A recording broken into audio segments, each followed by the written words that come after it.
నేడు రాష్ట్ర వ్యాప్తంగా బీసీ బంద్ జరుగుతుంది.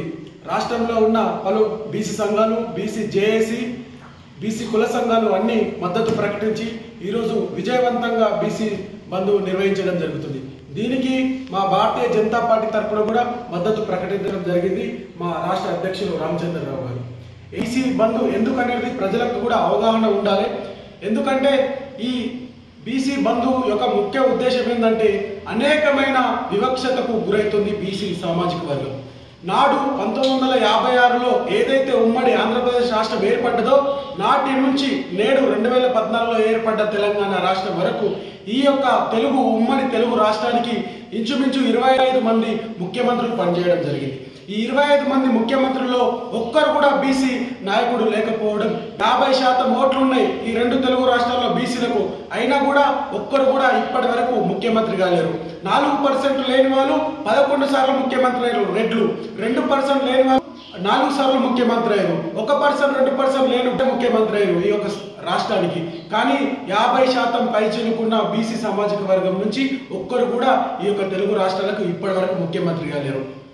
ఈ విషయం పక్కన పెడితే ఈ ప్రత్యేక తెలంగాణ రాష్ట్రంలో ఏదైతే కాంగ్రెస్ ప్రభుత్వం బీసీలకు వెన్నుపోటు పొరుస్తుంది, బీసీల పైన కపట ప్రేమ చూపిస్తుంది, బీసీల పైన చిత్తశుద్ధి లేదు. నాడు కామారెడ్డి డిక్లరేషన్లో ఏం ప్రకటించింది? బీసీలకు 23% నుంచి 42% వరకు రిజర్వేషన్ కల్పిస్తామని. ఎటువంటి మీ హామీలు? గెలిచిన 6 నెలల్లోనే ప్రకటిస్తామని చెప్పింది. ఈరోజు 2 సంవత్సరాల దగ్గరకు వస్తుంది. ఇంకేం ప్రకటించింది? ప్రతి సంవత్సరానికి 20,000 కోట్ల చొప్పున బీసీ సమాజానికి మేము ఇస్తామని చెప్పింది.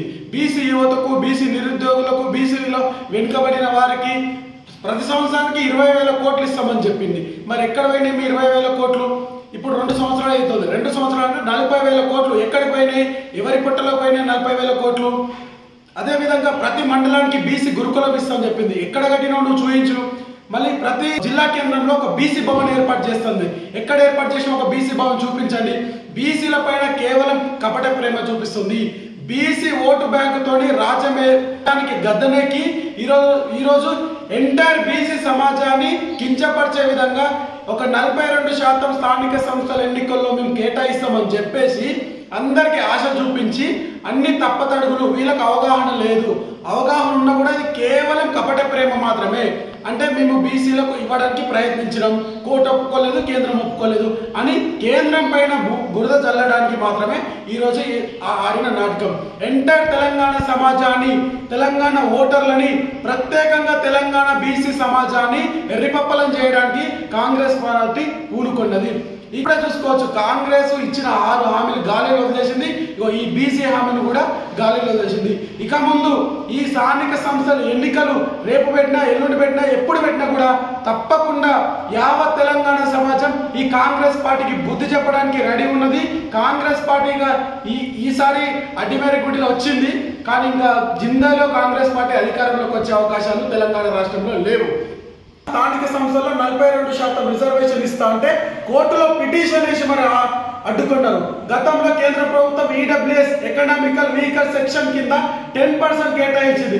ఆ రోజు ఏబీసీని అడ్డుకోలేదు. ఎందుకంటే వేరే కులాలకు మంచి జరిగితే, వేరే వర్గాలకు మంచి జరిగితే కూడా బీసీ దాన్ని సహకరించింది. మరి ఈరోజు 42% బీసీలకు ఇవ్వడానికి ఏదో ప్రభుత్వం ప్రయత్నించింది అనుకుంటే దీన్ని కూడా ఒక కోర్టులో పిటిషన్ వేసి అడ్డుకునే ప్రయత్నం అగ్రవర్ణ పెత్తందారులు ప్రయత్నిస్తున్నారు. నోటికాడికి వచ్చిన ముద్దను లాక్కోవడానికి ఈ అగ్రవర్ణ పెత్తందారులు ప్రయత్నం చేస్తారు. మరి మీ ముద్ద మీరు లాక్కున్నామా? మీ ఇంట్లో ఆస్తులు అడిగినామా? మీ తాతలు సంపాదించిన కోట్లు అడిగినామా? ఎకరాలు అడిగినామా? మీరు అడిగింది ఏంటి? ఒక వార్డు మెంబర్ సీటు, ఒక సర్పంచ్ సీటు, ఒక ఎంపీటీసీ, ఒక జెడ్పీటీసీ అడిగినాం. ఎమ్మెల్యేలు మీరే, ఎంపీలు మీరే, సీఎం మీరే. మేము సీఎం అయితే అడగలేం కదా. వార్డు మెంబర్ కూడా గెలవడానికి మాకు అవకాశం ఇవ్వకపోతే ఎట్లా? ఈ రాష్ట్రంలో బరాబర్ 50% బీసీలో ఉన్నాం. మాకు వచ్చే వాటా కోసం ఈరోజు ఏ విధంగా అయితే బీసీ బంధులో పాల్గొన్నామో రాబోయే రోజుల్లో కూడా మాకు వచ్చే కోటా కోసం, వాటా కోసం పక్కా కొట్లాడతాం. గెలిస్తే బీసీ ముఖ్యమంత్రి చేస్తాను ప్రకటించిన ఏకైక పార్టీ భారతీయ జనతా పార్టీ. దేశంలో కూడా తొలిసారి బీసీ ప్రధానం చేసిన పార్టీ కూడా భారతీయ జనతా పార్టీ. ఏదైనా బీసీలకు జరగాలంటే కూడా అది భారతీయ జనతా పార్టీ జరుగుతుంది. కాబట్టి రానున్న రోజుల్లో కూడా యావత్ తెలంగాణ సమాజం ఇది గుర్తుంచుకొని భారతీయ జనతా పార్టీకి అండగుంచి బీసీల బతుకులో వెలుగు నింపాలని కోరుకుంటున్నాను. ఈ అవకాశం ఇచ్చినందుకు జై హింద్, జై భారత్.